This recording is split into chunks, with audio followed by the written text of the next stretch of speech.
En Mateo capítulo 5, versículo 38 al 48, hemos visto en 5 conferencias el versículo 38.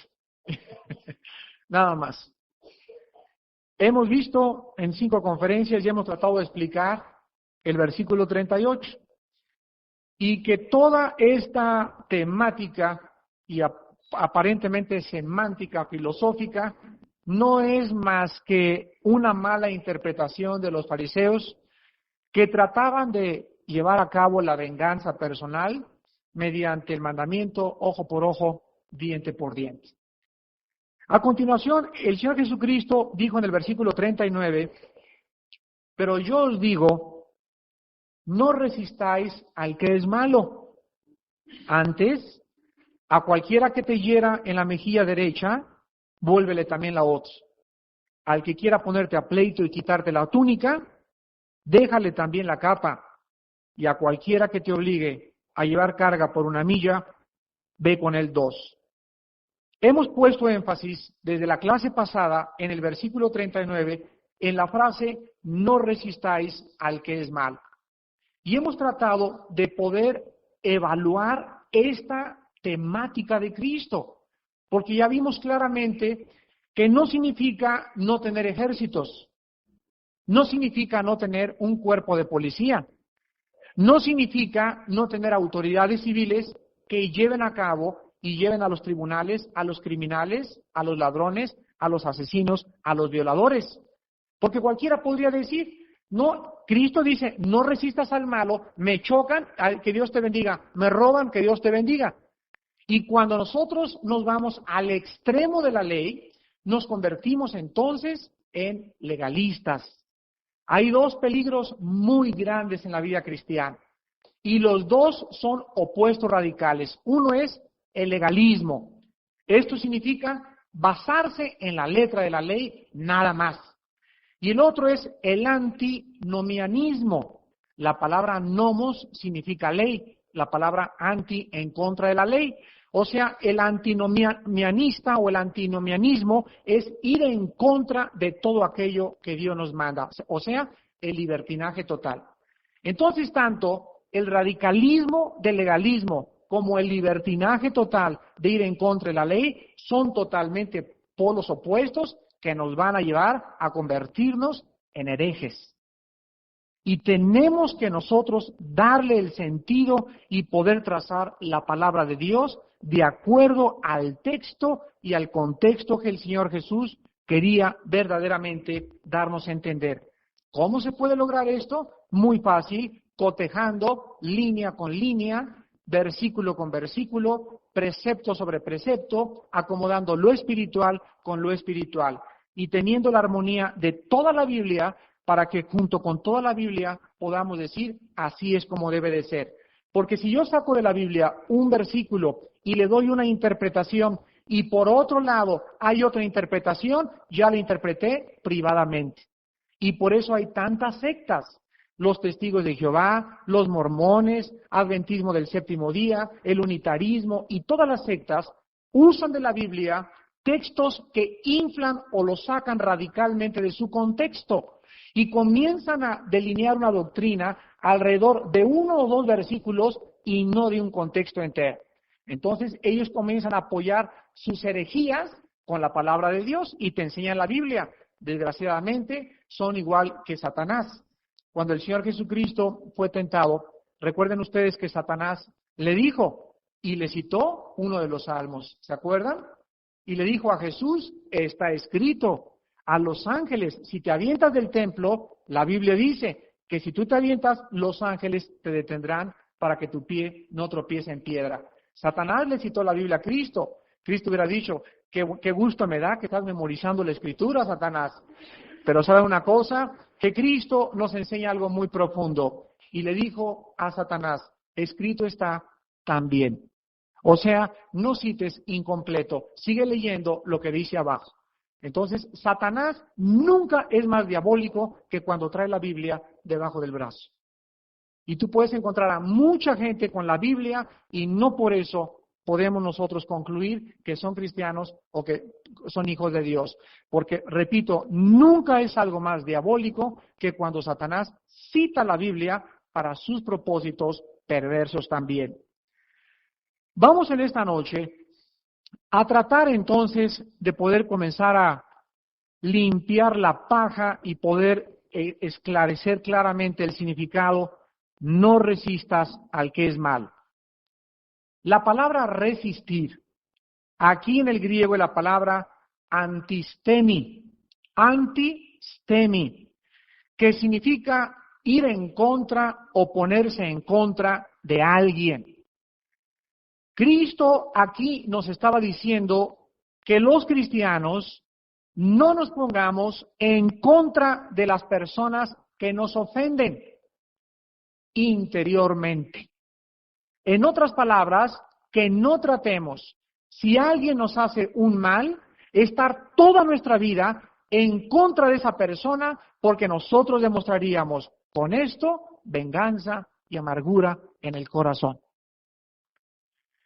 Cristo no quería decir aquí que debemos dejar que la maldad corra por todos lados. Cristo no nos está diciendo, nunca resistan a los criminales ni a los violadores. No, dejen que la maldad corra por todos lados, que no hay nadie que la detenga. Ni tampoco Cristo está diciendo que los criminales deben quedarse sin castigo.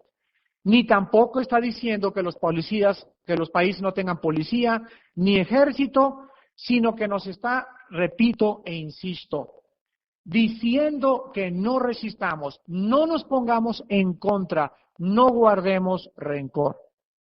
No nos amarguemos contra aquellos que están tratando de hacernos algún mal. Vamos a ver, para poder comprender un poco más esto, los derechos que tenemos todos nosotros como seres humanos. Pues el Señor Jesús ilustró lo que estaba diciendo acerca de amar a nuestros enemigos al hablar de los derechos básicos de la humanidad. ¿Saben ustedes cuáles son los derechos básicos del ser humano a nivel internacional? Los derechos del ser humano son 4 principalmente. El primero es el derecho de la dignidad. El segundo es el derecho de la seguridad. El tercero es el derecho de la libertad. Y el cuarto es el derecho de la propiedad. Y casi todas las constituciones políticas de todas las naciones garantizan estos 4 derechos por persona. Y vamos a tratar en esta noche de introducirnos en estos 4 derechos que tienes tú y que tengo yo. Escúchenme muy bien. Como ciudadanos de un país, pero no siempre como ciudadanos del cielo. El primer derecho es el derecho de la dignidad. En nuestra sociedad, toda persona, negro, pobre, amarillo, mexicano, cholo, chicano, francés, americano, debe ser tratado con respeto, dignidad y bondad. Ahorita en Estados Unidos, cuando ustedes vayan, van a encontrar ya con más frecuencia que hay cuadros en todas las oficinas del gobierno y en muchos lados donde dice: exige ser tratado con los mismos derechos que un blanco. En otras palabras, que nadie te discrimine por ser mexicano, o por ser amarillo, o por ser negro, o por ser latino, o por ser puertorriqueño. Porque la Constitución americana demanda que todo aquel que ha nacido o ha sido nacionalizado o tiene su residencia en América o en Estados Unidos sea tratado por igual, con equidad, justicia e igualdad. Nosotros, ¿saben ustedes de dónde viene este sentido de la dignidad por lo cual todos debemos tratarnos con respeto y nunca despreciar a una sirvienta, ni a un bolerito, ni a un albañil, ni a un plomero, ni a nivel diplomático, ni a nivel individual? Esto tiene su raíz en la Biblia. Esto se debe a que Dios nos hizo a su imagen y semejanza. Y dice en Génesis 1, 26 y 27, Dios dijo: hagamos al hombre a la imagen y semejanza de Dios. Todos los seres humanos, no importa quién sea, negro, apache, árabe, judío, libanés, mexicano, no importa cuál sea su condición cultural, racial, cualquier o étnica, cualquier ser humano debe ser tratado con dignidad y con respeto. Vean Santiago capítulo 5, donde la Biblia en el Nuevo Testamento condena de una forma drástica, ruda y directa la explotación del hombre por el hombre. Creo que todos ustedes están conscientes que la historia de nosotros es una historia ¿de qué? De explotación. Siempre, siempre los poderosos han oprimido a los débiles, los blancos, a los negros, los ricos, a los pobres, los dueños de las haciendas, los dueños y directores de las compañías. Hay una base dentro de la economía que dice máximo rendimiento, máximo, yo demando que produzcan mis obreros lo máximo con el mínimo pago. Entonces, cualquiera de ustedes también tiene sirvientas en su casa. Y es triste que encontremos señoras cristianas platicando y diciendo, ¿cuánto le pagas a tu sirvienta? Pues 400. Y yo 450. No, pero fíjate que la mía es una indita que acaba de bajar de Tepoztlán y pues le voy a pagar 300 porque diga que le vaya bien. Y comenzamos nosotros a hacer una cosa, comenzamos a aprovecharnos, comenzamos a explotar, comenzamos a tratar de oprimir a las personas que no pueden defenderse. Y que, porque como dicen en México vulgarmente, están ahorcadas y no tienen otro lugar donde ir, comenzamos a manipular y a tratar de que me trabajas todo el día y te voy a pagar el menor sueldo que pueda. La Biblia condena esto y escuchen lo que dice al respecto en Santiago 5, del 1 al 6. Vamos ahora, ricos, llorad y aullad por las miserias que os vendrán. Vuestras riquezas están podridas y vuestras ropas están comidas de polilla. Vuestro oro y plata están enmohecidos y su moho testificará contra vosotros y devorará del todo vuestras carnes como fuego. Habéis acumulado tesoros para los días postreros. He aquí, clama el jornal de los obreros, que han cosechado vuestras tierras, el cual por engaño, repito, por engaño no les ha sido pagado por vosotros. Y los clamores de los que habían cegado han entrado en los oídos del Señor de los ejércitos. Habéis vivido en deleites sobre la tierra y sido disolutos. Habéis engordado vuestros corazones como en día de matanza. Habéis condenado y dado muerte al justo y él no os hace resistencia. Quiero que vean ustedes que aquí la Biblia está situando a un grupo de personas que han hecho dinero y que tienen ahorita millones de pesos en el banco. Y la Biblia dice que estas personas han hecho esos millones de pesos a través de la explotación de sus semejantes. Por lo cual dice la Biblia que el dinero de ellos está enmohecido. ¿Saben ustedes qué significa esto? El moho es una como bacteria que se forma alrededor, sobre todo cuando hay mucha humedad. Si tú dejas tu ropa en un lugar cuando hay mucha humedad, se enmohece inmediatamente. Entonces, cuando la Biblia condena las riquezas enmohecidas, está hablando de dinero que no es usado para la gloria de Dios. Y cuando el ser humano comienza a engañar, a explotar, a engordar, a comer, a vestirse y a viajar por causa de la explotación de sus semejantes, la Biblia dice, viene el día de la paga. Y ahorita muchos de ustedes pueden decir, si hay Dios, ¿por qué hay tantas injusticias? Si hay Dios, ¿por qué permite esa explotación tan vil, tan lastimera, tan patética del semejante al semejante? La Biblia dice, viene el día del juicio.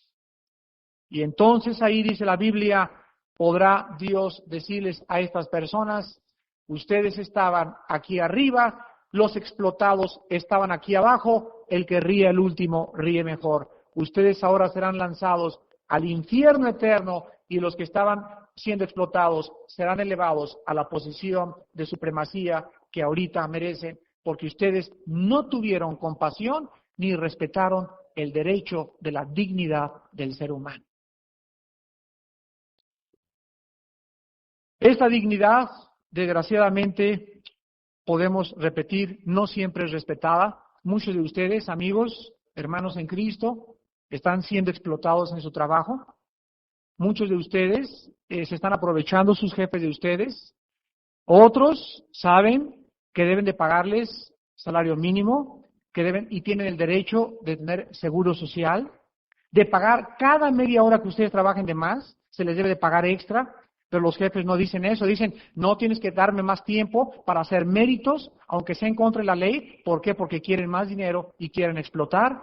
Y sin embargo, dice la Biblia: encomienda a Jehová tus caminos y Él hará. Ahí es cuando Cristo dice: no resistas al que es malo.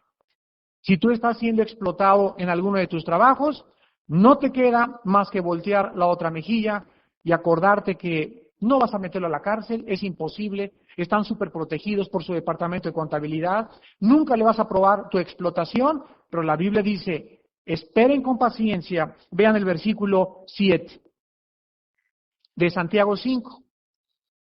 Y esta es la actitud del cristiano. Por tanto, hermanos, o sea, está hablando, esta frase, por tanto, nos conecta con el pensamiento anterior. O sea, por causa de la explotación anterior, tengan paciencia hasta la venida del Señor. Mirad cómo el labrador espera el precioso fruto de la tierra, aguardando con paciencia hasta que reciba la lluvia temprana y la tardía. Tened también vosotros paciencia y afirmar vuestros corazones, porque la venida del Señor se acerca. El Señor nos dice en esta noche que así como el labrador, cuando avienta las semillas de maíz y avienta el trigo, no espera inmediatamente tener una cosecha, sino que el labrador primero siembra y después, ¿qué hace? Comienza a regar la semilla. Y después de 15 días, de 2 meses, de 3 meses, el labrador, muchas veces después de 1 año, el labrador ve el fruto de su trabajo. Así nosotros no nos cansemos de hacer el bien, porque segaremos si nosotros persistimos con paciencia. El segundo derecho del ser humano es el derecho de la seguridad. El derecho de la seguridad. Y este derecho es el derecho que tú y yo tenemos de sentirnos seguros en la sociedad en que vivimos. Tú y yo tenemos el derecho de salir en la calle en la noche y que no haya una persona que nos asalte. Tienes el derecho de mandar a tus hijas a la escuela a las 2 de la tarde y que a las 2 de la tarde no haya una banda de mozalbetes ni de drogadictos a la salida de tu escuela que estén tratando de abusar de cualquier muchacha, adolescente que sale de la escuela. Cuando existe esto, ¿qué hacemos nosotros? Recurrimos a las fuerzas policíacas o al Ejército Nacional en caso de invasión, porque yo tengo derecho como ciudadano que se respete mi coche, que no me lo roben, que no me rompan los vidrios de mi casa, que mis hijas caminen con seguridad en las calles, etcétera, etcétera. A nadie le gusta sentirse amenazado, ni tampoco nos gusta sentir que nuestros hijos están inseguros en las calles. En Mateo 5:40, el Señor Jesucristo dice: al que quiera ponerte a pleito y quitarte la túnica, déjale también la capa. La palabra a pleito es una palabra en el griego que significa a la ley. En otras palabras, la persona que te demande, la Biblia dice, ante una corte de justicia o un tribunal, tú necesitas a esta persona no oponerle resistencia. Si alguien llega a tu casa, por ejemplo, llega mañana a la policía a tu casa y te agarran y te dicen, vámonos a la cárcel, la Biblia dice que nosotros no debemos ponernos en contra de estas autoridades. estés o no estés en la razón. ¿Y saben ustedes por qué? Porque son autoridades. Ya si te llevan a la cárcel y tú dices es injusto y te metieron a la cárcel injustamente, ya Dios abogará por tu causa. Escúchame muy bien si eres inocente. Dios vindica a los inocentes tarde o temprano. Y Dios saca a florecer la justicia tarde o temprano. Pero mientras se aclara la situación, no resistas al que es malo. Y si quiere la policía llegar a tu casa y sacarte, a ver ese saquito, venga para acá y quítatele, no te le vas a poner a las trompadas, y a ver, entra, le ponga según es su tamaño, déjalo que te quite que los zapatos, llegando a la cárcel te van a quitar el reloj, te van a quitar, como dicen los jóvenes, los rieles, o sea, los zapatos, la molleja, te van a quitar la camisa, el cinturón, y dice la Biblia, en estas circunstancias, no resistamos al que es malo. Entonces nosotros tenemos que entender lo siguiente: siempre que seamos perseguidos injustamente, recordemos que hay un Dios soberano, todopoderoso, justo y santo en el cielo, que tarde o temprano limpiará tu nombre de las injusticias, de las calumnias y de las mentiras de nuestros enemigos. En tercer lugar tenemos el tercer derecho, el derecho a la libertad. ¿Saben ustedes qué es la libertad? Friedrich Nietzsche, un filósofo alemán, dijo lo siguiente: no puede haber libertad, escucha muy bien lo que dijo este hombre, no puede haber libertad mientras Dios viva. Jean-Paul Sartre dijo lo siguiente: mientras el ser humano no pueda ser autónomo, no puede haber libertad. Jean-Paul Sartre ligaba la libertad a la autonomía. En otras palabras, Jean-Paul Sartre decía, no me digas que eres autónomo sin ser libre, ni tampoco puedes ser libre sin ser autónomo. ¿Cómo contestarías tú a estas premisas filosóficas? La Biblia nos dice lo siguiente: el cristiano sí es libre, aunque no es autónomo. Y sí podemos ser libres sin ser autónomos. Porque el día que seamos autónomos, la palabra autónomo significa ley para mí mismo. La palabra autos, no significa ley mía. Y cuando decimos autonomía, estoy diciendo que yo hago mis leyes, que no le consulto a nadie, y que como yo hago mis leyes, entonces sí soy libre. Jean-Paul Sartre confundió la libertad con el libertinaje. Sí es cierto que somos libres, pero escúchenme muy bien, no para hacer lo que querramos. Y ahí está el error filosófico de Friedrich Nietzsche y de también Jean-Paul Sartre: no conocer la ética cristiana. ¿Qué quiere decir la ética y qué es la moral? La moral y la ética tienen una línea convergente que es paralela y que es muy similar, sin embargo son dos palabras diferentes. La moral es lo que haces, la ética es lo que debes hacer. Cuando nosotros hablamos y decimos, ese doctor no tiene ética profesional, ¿qué estamos diciendo? Estamos diciendo que no hace lo que debería hacer. Cuando decimos, esa persona no tiene un cariz de ética como ingeniero, decimos que no hace lo que debe de hacer. Entonces la ética cristiana es las reglas que nos llevan a hacer lo que Dios manda, no lo que nosotros mandamos. Cuando tú te conviertes a Cristo, pierdes tu autonomía. Realmente la esencia del pecado es la autonomía. El ser tu Dios, el hacer tú tus leyes, el vivir como te da la gana. La libertad que tenemos nosotros para vivir no es para hacer lo que nos da la gana, es para hacer el bien.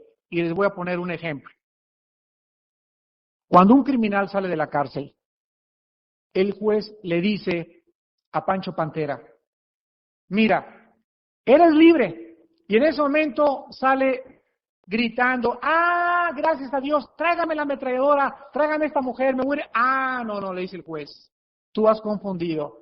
Eres libre, pero no para hacer el mal, sino para hacer el bien. Porque si tú haces el mal, regresas aquí adentro. Entonces el criminal al salir de la cárcel tiene que comenzar a evaluar su libertad y a comenzar a entender que la libertad no nos da ocasión para el libertinaje. La libertad es una dirección nada más hacia el bien. Cuando es hacia el ser el mal, se vuelve en autonomía. Y la autonomía es el pecado más grande que existe en el universo. Es decir, yo lo que hago no lo consulto con nadie. Como decía la canción de Frank Sinatra, a mi manera. ¿Ustedes saben que ese es el éxito musical en el infierno? Porque todos los que están en el infierno son los que cantaban esa canción aquí cuando estaban vivos. Y por hacer todo a su manera, se condenaron eternamente. ¿Qué de un cristiano, entonces, cuando esta libertad es perdida? Por ejemplo, tenemos libertad, los ciudadanos, todos tenemos derecho a la libertad de pensamiento, a la libertad de creencias, a la libertad de viajar, si me quiero ir a Nueva York, si me quiero ir a China, libertad a hacer decisiones. Yo decido a qué escuela van mis hijos, el Estado y el gobierno no tienen por qué meterse en eso. Tenemos libertad para votar y para expresarnos y decir lo que nosotros pensemos en cuanto nosotros querramos a la hora que querramos. Esta es la libertad que un ciudadano debe de gozar. Fue el error del marxismo. El marxismo tenía muchas premisas falsas filosóficamente, pero donde más grandemente se equivocó Carlos Marx fue en coartar, restringir el derecho más grande del ser humano, el derecho de expresión. Dice el dicho mexicano que aunque la jaula sea de oro, no deja de ser prisión. Un día me dijo un cubano comunista, me dice, señor Alducin, yo le pruebo que Cuba, chico, es la isla que menos crimen y menos violaciones y menos prostitución y menos drogas. Allá los drogadictos los colgamos, chico, y les damos arroz con pescado en la cárcel. Y yo le contesté y le dije, realmente estoy de acuerdo con usted, señor cubano. Lo único que usted olvida es que en las cárceles no hay libertad. Por eso no hay prostitución, ni hay drogadicción, porque todos están encerrados, ¿verdad? Y los tienen muy bien guardaditos, y por eso, como no hay derecho ni libertad para expresarse, pues es imposible que el crimen se pueda multiplicar de esa manera. Veamos en el libro de Tito, ¿qué debe un cristiano hacer bajo un gobierno que nos coarta la libertad? En otras palabras, ¿qué haríamos nosotros en Cuba como cristianos bajo un régimen comunista o totalitario? ¿Cómo debe el cristiano portarse ante una situación tal? Dice en Tito, capítulo 3, versículos del 1 al 2. Recuérdales que se sujeten a los gobernantes y autoridades, que obedezcan, que estén dispuestos a toda buena obra, que a nadie difamen, que no sean pendencieros, sino amables, mostrando toda mansedumbre para con todos los hombres. Ahora vean ustedes Primera de Pedro. Primera de Pedro está, después de Tito sigue Hebreos, y después Santiago, y después Primera de Pedro. Capítulo 2. Primera de Pedro 2, versículos 13 al 19. Por causa del Señor, someteos a toda institución humana, ya sea al rey como a superior, ya a los gobernadores como por él enviados para castigo de los malhechores y alabanza de los que hacen bien, porque esta es la voluntad de Dios, que haciendo bien hagáis callar la ignorancia de los hombres insensatos, como libres, pero no como los que tienen la libertad como pretexto para hacer lo malo, sino como siervos de Dios. Honrad a todos, amad a los hermanos, temed a Dios, honrad al Rey.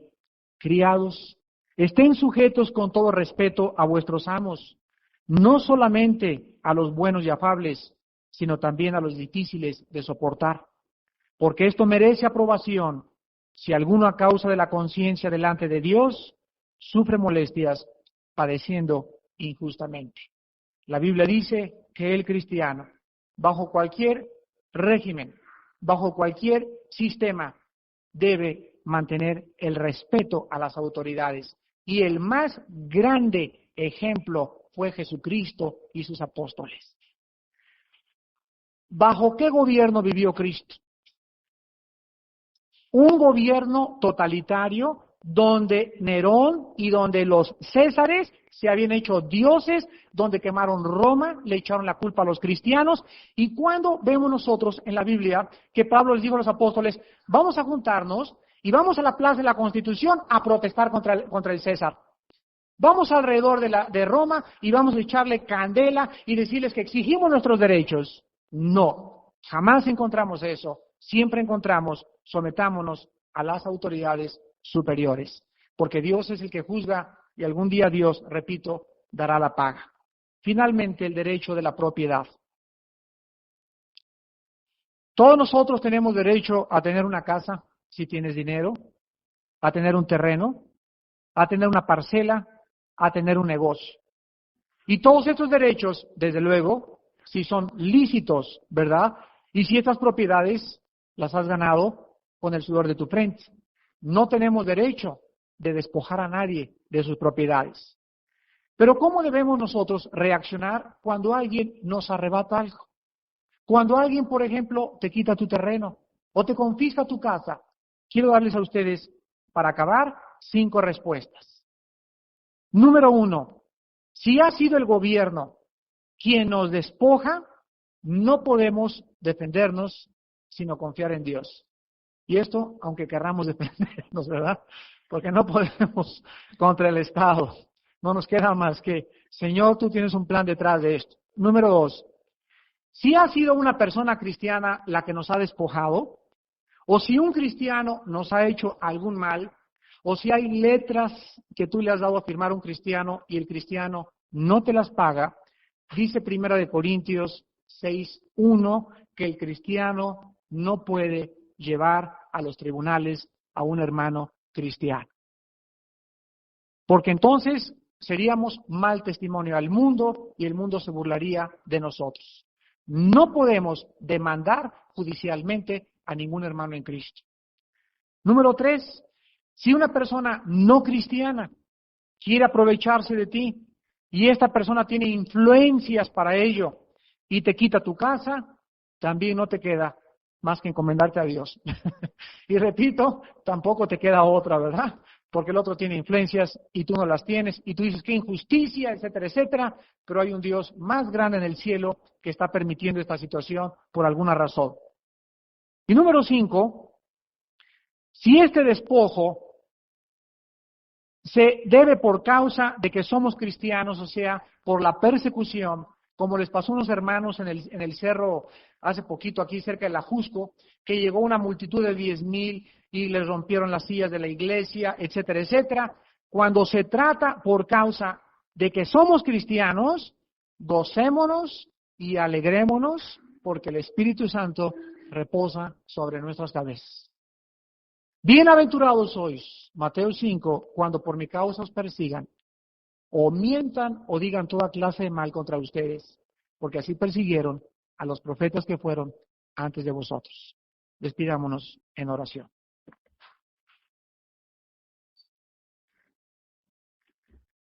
Padre, te damos gracias en esta noche porque aunque tenemos derechos como ciudadanos, concluimos en esta noche que no debemos preocuparnos con nuestra libertad, con nuestra seguridad, con nuestra dignidad o con nuestras propiedades, porque te tenemos a ti que cuidas de nosotros constantemente.